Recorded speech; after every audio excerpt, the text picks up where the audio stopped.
Wake up, it's time to wake up. Wake up, it's time to wake up. Wake up, Bad it's time to wake up. Wake up, Bad it's time to wake up. with Lauren. Wake up, Bad it's time to wake up. with Lauren. Wake up, it's time to wake up. Wake up. Hello and welcome to the Bad Buzz podcast. I'm alone again in my bedroom in the Princess Palace, and it feels kind of fun. It feels nice. I like doing videos with other people, but it was definitely different going to someone's place and doing it. I do want to do more of those, but it's very nerve-wracking to me because I just started doing this. So obviously when I'm alone, I can say whatever I want and I can talk for however long I want and I can cut whatever I want. And when you're with someone else, it's not really like that. So I think both Allison and I were a little nervous about it, but I feel like it came out good, even though I'm still trying to figure out this whole microphone situation. But yes, today we're back here and I'm bringing back the MAC Ruby Woo lipstick. Bring it back. Let's bring it back. 2016, no, we're back in Tumblr 2014, like I never left. I found this lipstick in my drawer when I was cleaning out my makeup drawers, and honestly it's probably been there since 2014. I should have not been putting this in my lips, but I am. They have not fallen off yet, but I want to get a new one and I want to bring it back. I feel like it looks particularly good with the dark hair, and right now I am rocking my long roots, not because I want to, but because I've been growing them out to get highlights back instead of doing the full head of bleach like I had been for a couple of years. But I am getting it done tomorrow morning, or while you're watching this, as this has dropped, I will be sitting in the hairdresser's chair to start bleaching and doing my hair. And I'm really excited because I feel like it's been so long since I've done my hair. As Tana Mojo would say, bleach and tone. I can't wait for it. I have my little tummy tea over here because I did go to the movie theaters last night and I did eat a large popcorn with Aiden and had an icy, and those things usually hurt my tummy really, really bad, but I do it anyway, especially now that we got a popcorn pass and we get $5 large popcorns. But that means my stomach is really messed up today, and it has been all day. But I'm on vacation. I had this week off from work, which feels really nice, even though I miss my nanny kids. But I also have some really fun and excited things coming up for my vacation, and I don't want to talk about it because I don't want to jinx anything, and I don't want the evil eye, even though I feel like the people that are watching this love me because I love them. But I don't want to share about it until it's said and done. But I do have some really excited things coming up for my vacation, and it's gonna be fun.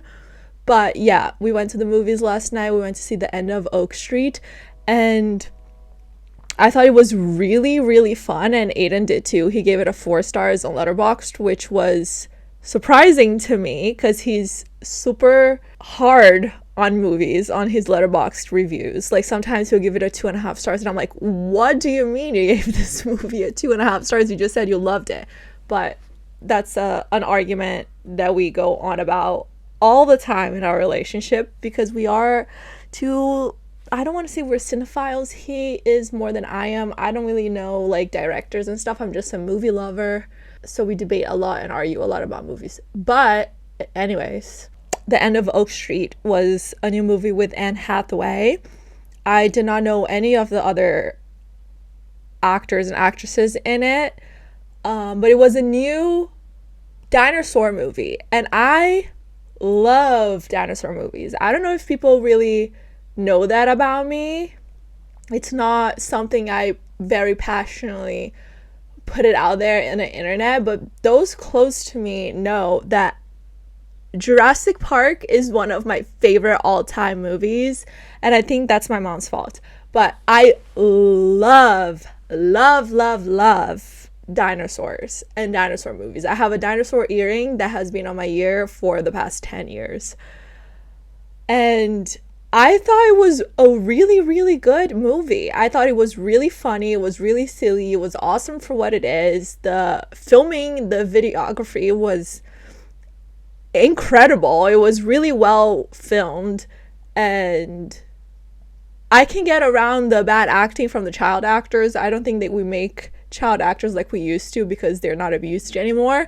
It was a hilarious movie, and I thought it was awesome. We had a lot of fun. I'm telling everyone to go watch it. With that being said, Jurassic Park and dinosaurs, I grew up on movies like that because my mom was not a very like romantic movie person. So when I was little, my mom loved these kind of movies. Twister and Jurassic Park were her favorite movies to watch, and I grew up watching those on repeat at my house.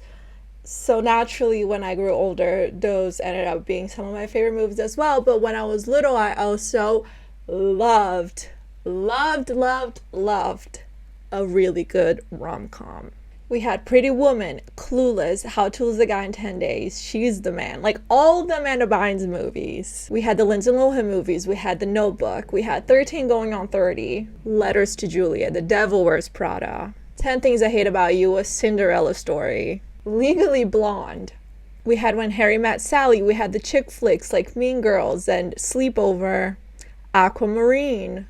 And I loved those movies. And I remember being little and all I wanted was to be in them. All I wanted was to be that main character. And then you grow older and you realize, damn, like life is so hard and it's not a rom-com at all. It's not like being a chick flick at all. Like you saw Andy Anderson running around New York City, you know, How to Lose a Guy in 10 Days. And then I live in New York City and he's just like, I've got bills to pay and I got to deal with grief and go to therapy for that. And I have trauma. And you have all these things as a grown-up that when you're a kid, you don't put into perspective. However, focusing on making the mundane bearable is extremely important to me. And what my boyfriend calls me being weird is actually me living my own rom-com. Not in a bad way. I love you, Aiden, and I know you love me too. I just spilled tea all over my slip dress. When I watched Andy Anderson in How to Lose a Guy in 10 Days with that yellow iconic dress, I knew when I was a kid, I wanted to be that. I wanted to be Andy Anderson wearing that iconic dress.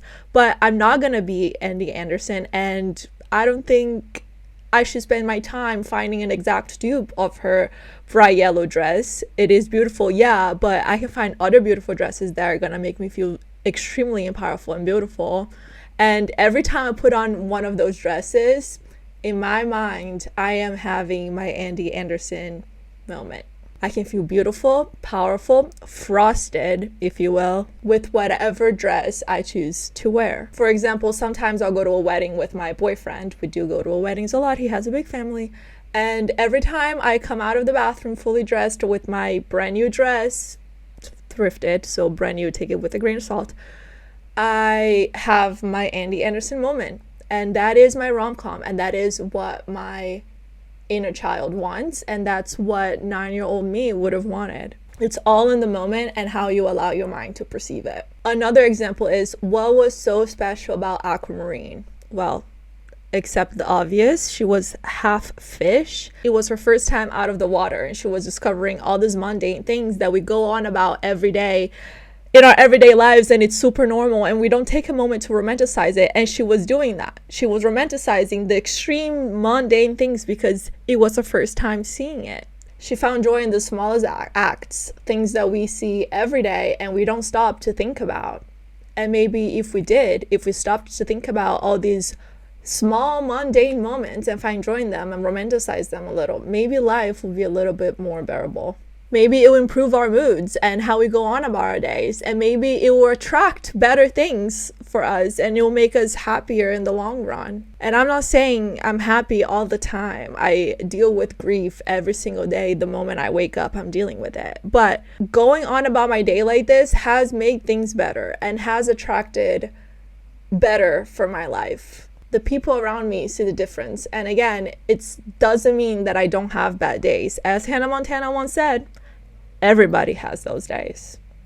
But it's how we push ourselves to keep going and to find beauty in the small things that matter. Living like you're in a rom-com, I think, means walking down the street like no one's watching, but the whole world could be watching at the same time. And I don't know if that makes sense to you. It makes sense to me.